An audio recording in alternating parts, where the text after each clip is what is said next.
For this one, we're gonna need a little, yeah, that ought to do it.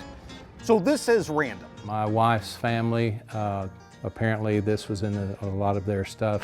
Viewer James Keaton reached out to us with some things he found. One was a mailer programming guide from the 60s. Stuff linked to the history of Channel 5 back when it was WLAC. But it was this I found most interesting. Something from way back at WLAC Radio. It's called a souvenir folder. This one has the lyrics of a song, copyright 1946, and a picture of the writer and singer, Big Jeff Bess. I didn't know about him until I looked him up. Yeah, I wanted to know more about Big Jeff too. So I went to the guy who runs the Nashville Musical History Tour Facebook page, Brian Mansfield. We're out in the Glencliff neighborhood. Neighbors tell us that this is a house that Jeff and Tootsie Bess lived in when they were married. And Tootsie is, yes, that Tootsie, former owner of the iconic Tootsie's Orchid Lounge downtown. And Brian knew Larry Weekly, Well, she just loved people. She always had this witty side to her. She's very funny. grandson of Tootsie Bess. And Larry knew Renee Martin. My granddaddy is Big Jeff Bess. Now then,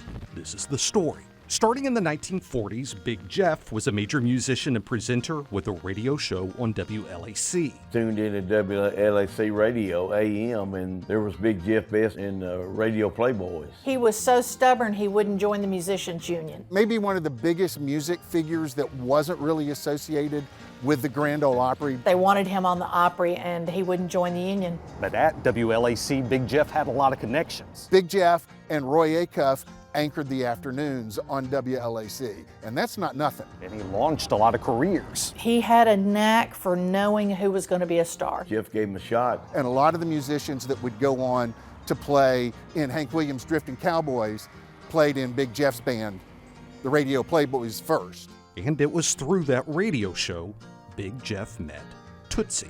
Her early days with Jeff, she was a comedian. And they hit it off, got married. And he and Tootsie bought Mom's Place on Broadway. People started calling it Jeff and Tootsie's. And Tootsie's, of course, opened in 1960, and that was the only place musicians hung out.